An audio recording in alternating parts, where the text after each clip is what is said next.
How Lamborghini built their billion-dollar empire.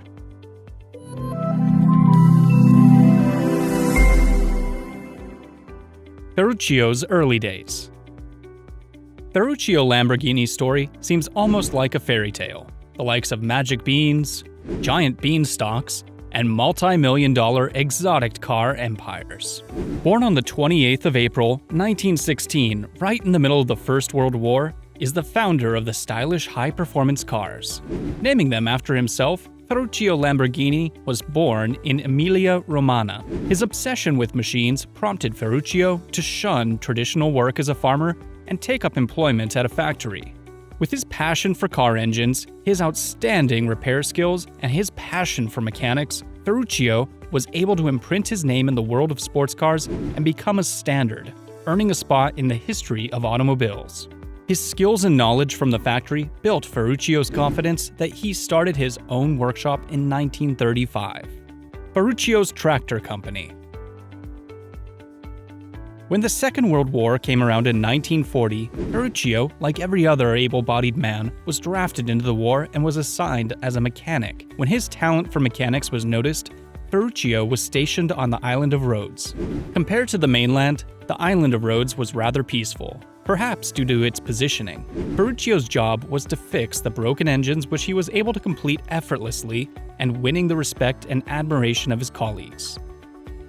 This taught him a great deal in scraping and repurposing old machinery. In 1946, Ferruccio was released from the war and allowed to continue his civilian life.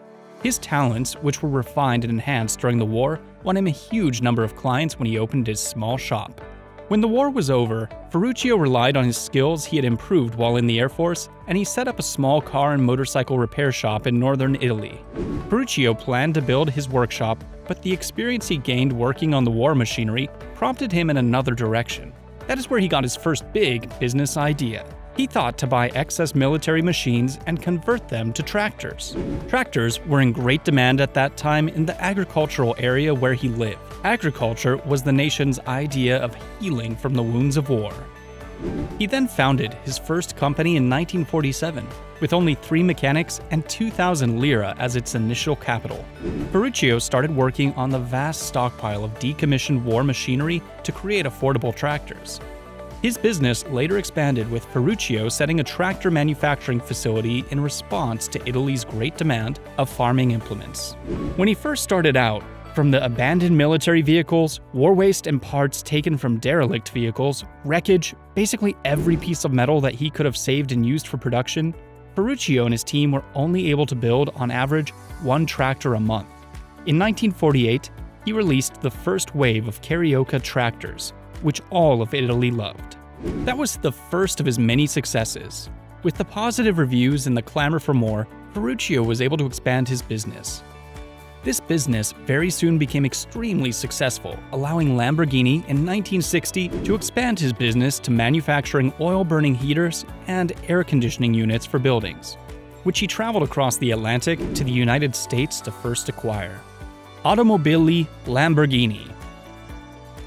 Success after success, Ferruccio became so rich that in 1961, he decided to indulge himself in the luxury sport cars he loved so much. Among his car collection are 2 Alfa Romeos, 2 Maseratis, a Jaguar, a Mercedes, and several Ferraris, which was one of the best luxury cars at that time. As an experienced mechanic himself, Ferruccio found the Ferraris to be needlessly noisy with bare-bone interior. Fed up with the continuous bills received from his mechanic concerning his Ferrari sports car, Ferruccio decided to complain to Enzo personally about the state of his car. He then visited Enzo Ferrari personally to complain about the problems he had been experiencing with the clutch of his Ferrari 250 GT. Enzo Ferrari dismissed Ferruccio's complaints and said that the problem was with the driver and not the car. Without Ferrari's curt response, there might never be any of the Lamborghini supercars available today. Enzo Ferrari, who was well known for his lack of poise and diplomacy, then advised Ferruccio to focus on his tractors and leave the supercars to him, taking the words of Enzo Ferrari to not just be insulting, but also an open challenge. Ferruccio started working on building his own sports car company. With the millions of lira Ferruccio had amassed, first from his successful tractor company, Ferruccio then built his automobile company. It was rumored that Enzo Ferrari never really cared much for sports cars, but racing cars only. Do you think that excuses the poor mechanical designs in the Ferrari sports cars? Let us know what you think in the comments section. Along with the top engineer, Ferruccio stole from Ferrari, Giotto Bizzarini. He also hired Franco Scaglione and Gianpaolo Dallara. Those three were tasked with building a powerful and luxurious GT that would reach 150 miles per hour on the Stradale del Sole, the famous Italian motorway that connects Milan and Naples. In 1963, Ferruccio officially established his sports car company, which he named Automobili Lamborghini SPA.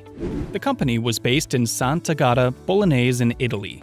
The car plant covered 90,000 square feet area and took only 8 months to erect. In the same year the company was founded, Ferruccio debuted his first car, the Lamborghini 350 GTV. With its Scaglione touring body, the Lamborghini 350 GTV prototype was first revealed at the Turin Auto Show.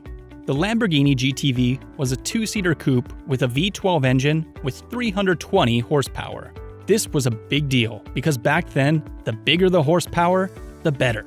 The mass ordering and general acceptance of the car led to its mass production, and it was soon followed by the 450 GT and the four-seater 450 2+2.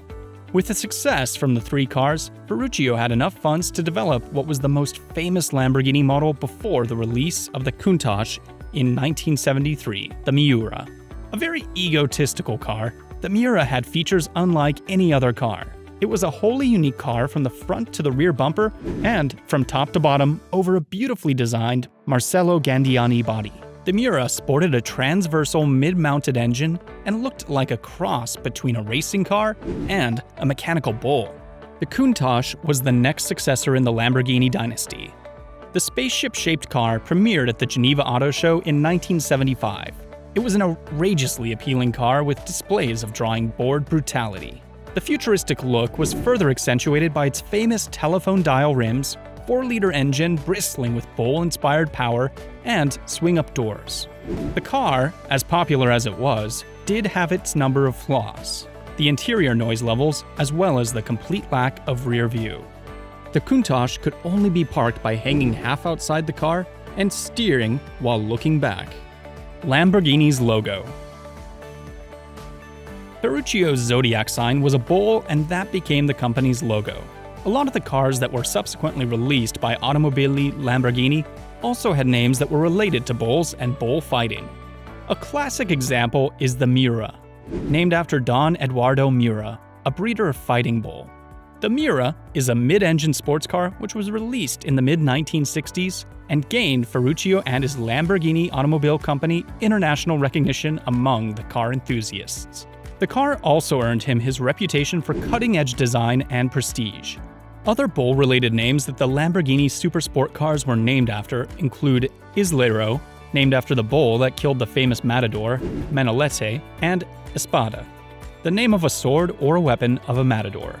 Ferruccio Lamborghini once said that he did not consider himself to be an inventor as he never invented anything. All he did was improve upon the works of others. One common example is the improvement of the 12-cylinder motor of Ferrari, which he improved with the twin cams from the 4-cylinder Alfa Romeo. The sale of Automobili Lamborghini. The early 1970s came with problems for Ferruccio's tractor company, so much so that he was forced to sell his interest in Automobili Lamborghini. In spite of his fame, prestige, and various successes, Ferruccio had financial troubles which first began by the major setback of his tractor business in 1974.